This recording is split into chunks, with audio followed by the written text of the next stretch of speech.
আপনি Facebook ad run করেছেন এবং অ্যাডটা অ্যাক্টিভও হয়েছে, অ্যাডটা আপনাকে রেজাল্টও দিচ্ছে, বাট হচ্ছে আপনি আপনার অ্যাড ম্যানেজারে যখন আপনি এর ডাটা দেখতে চাচ্ছেন, তখন এখানে কোনো ডাটা দেখাচ্ছে না।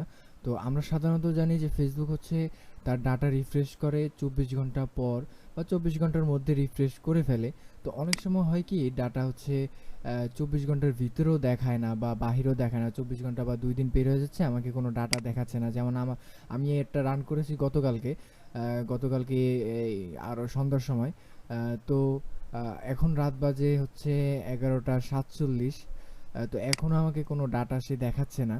তো এই প্রবলেম অনেকে ফেস করতে পারেন, তো সেটার সহজ সমাধান হচ্ছে যে অনেকে লাস্ট 30 ডেজ দেওয়া থাকে, এইগুলোর মধ্যে কোনো একটা দেওয়া থাকতে পারে।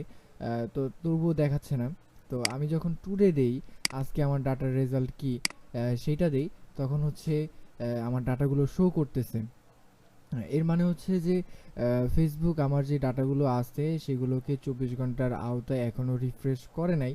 তো রিফ্রেশ করলে অটোমেটিক চলে আসবে। তো এইরকম প্রবলেম সবার হয় না, সাডেনলি হয় যে এটা হয়তো ফেসবুকের বাগ হইতে পারে বা টেকনিক্যাল এরর হইতে পারে।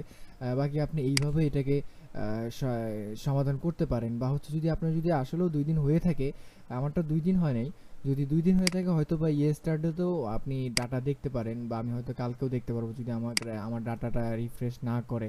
তো সেক্ষেত্রে হয়তো বা ইয়েস্টারডে দিলে আমার ডাটাটা শো করতে পারে। বাট যেহেতু গতকালকে একটা রান করছে এবং 24 ঘন্টার আওতায় এখনও রিফ্রেশ হয় নাই, তো আমি টুডে দিতেছি, তো টুডেতে আমাকে সেই ডাটাটা দেখাচ্ছে আর কি। আমার এই যে ডাটা দেখাচ্ছে 13 সেন্ড করে, 2টা মেসেজ আসছে, এরকম করে আছে আর কি, দেখাচ্ছে আর কি মোট কথা।